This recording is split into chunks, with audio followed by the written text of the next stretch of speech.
What's up, obscure zombie-loving fans, and welcome back to the Lucid Nightmare. I'm your host as always, Jay Shatzer, and today I have a nice, really interesting zombie flick. It is Jean Rollin's 1978, well-strange cinematic experience. It is The Grapes of Death, and guys, this one is weird, but in the end enjoyable, so let's just get right into it. Here is The Grapes of Death. The Grapes of Death is a surreal and dreamy French zombie film, which infuses into its core an off-kilter presence that works perfectly alongside the movie's unusual apocalyptic tone.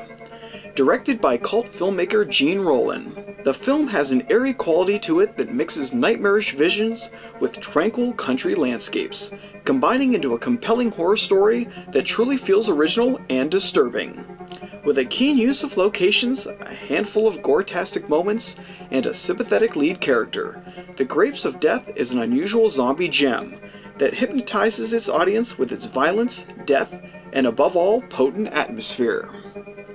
The film follows a young woman named Elizabeth as she travels by train to meet up with her fiancé at his vineyard in the country.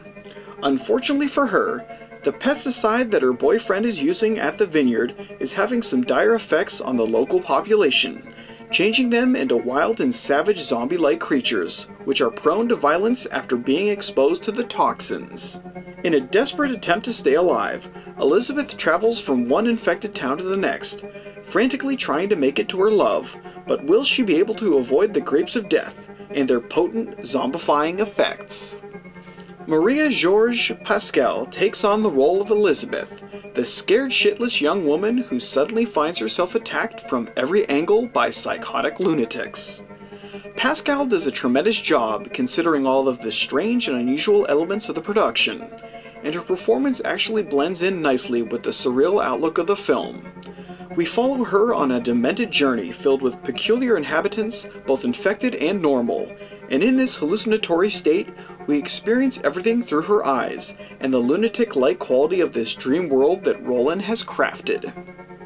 As the film progresses along, we are given some outstandingly unusual performances by a cast of dedicated actors that are willing to really push the ante in order to fulfill Rollin's sick and twisted vision.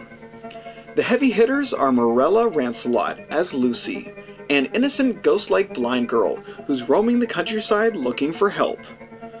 Sergei Marquand as Lucien, a creepy psychotic man armed with a pitchfork and totally out of his mind. Paul Bisciglia as Lucas, a twisted infected man who loves to carry his dead girlfriend's head around as a trophy. And finally Bridget Leahy as a nameless and demented young beauty who absolutely steals the show in wicked style. Jam-packed with unforgettable crazies, everyone does a tremendous job with the ruthless material, and they all leave a lasting impression on the production. In true Rollin fashion, we are gifted with hauntingly picturesque shots, filled with fog-shrouded landscapes, harsh, foreboding lighting, and enough erotic and visceral flair to shake a stick at.